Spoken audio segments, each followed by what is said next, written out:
బులెటిన్లో మరో breaking news చూస్తున్నా. విజయవాడలో భారీ వర్షాలు కురుస్తున్నాయి. ఏకధాటిగా కురుస్తున్న వర్షాలకు విజయవాడలోని మొగల్రాజ్పురంలో ఇళ్లపై కొండ చర్యలు విరిగిపడ్డాయి. ఈ ఘటనలో మేఘన, బోలెం లక్షి, లాలు, అన్నపూర్ణ అనే నలుగురు ప్రాణాలు కోల్పోయారు. నలుగురు మృతి చెందడంపై సీఎం చంద్రబాబు నాయుడు తీవ్ర విచారాన్ని వ్యక్తం చేశారు. సహాయక చర్యలపై అధికారులతో సీఎం మాట్లాడారు. మృతుల కుటుంబాలకు ప్రభుత్వం అండగా ఉంటుందని భరోసా ఇచ్చారు. ఈ మేరకు బాధిత కుటుంబాలకు ప్రభుత్వం తరపున ఒక్కొక్కరికి 5 లక్షల రూపాయలు చొప్పున పరిహారాన్ని ప్రకటించారు. కొండ చర్యలు విరిగిపడే ప్రమాదం పొంచి ఉన్న చోట నుండి స్థానికులను సురక్షిత ప్రాంతాలకు తరలించే అంశంపై కసరత్తు చేయాలని అధికారులు సీఎం సూచించారు. 2-3 రోజులు భారీ వర్షాలు పడే అవకాశం ఉన్న నేపథ్యంలో అటు ప్రజలు ఇటు అధికారులు అప్రమత్తంగా ఉండాలని సీఎం సూచించారు.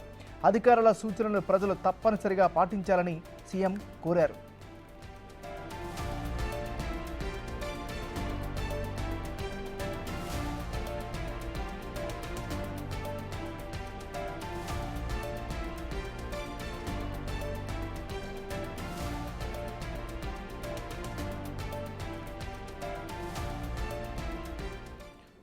విజయవాడలో భారీ వర్షాలు కురుస్తున్నాయి. ఏకధాటిగా కురుస్తున్న వర్షాలకు విజయవాడలోని మొగల్రాజుపురంలో ఇళ్లపై కొండ చర్యలు విరిగిపడ్డాయి.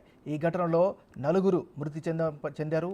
ఈ ఘటనపై సీఎం చంద్రబాబు నాయుడు తీవ్ర విచారాన్ని వ్యక్తం చేశారు.